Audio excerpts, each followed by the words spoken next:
حضرت ابو ہریرہ رضی اللہ تعالیٰ عنہ تو روایت ہے، سرکار منبر پر تشریف فرما ہوئے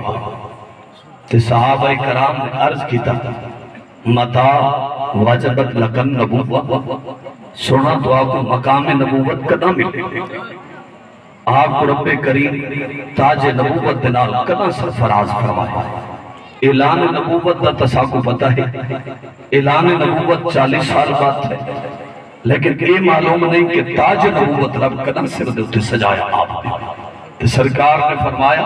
وَآدَمُ بَيْنَ الرُّوحِ وَالْجَسَدِ، جس وقت بابا آدم روح تے جسم دے مرحلے طے پہ کریں دے ہن، اس وقت رب کریم نے میں کو تاج نبوت دے نال سرفراز فرما چھوڑا۔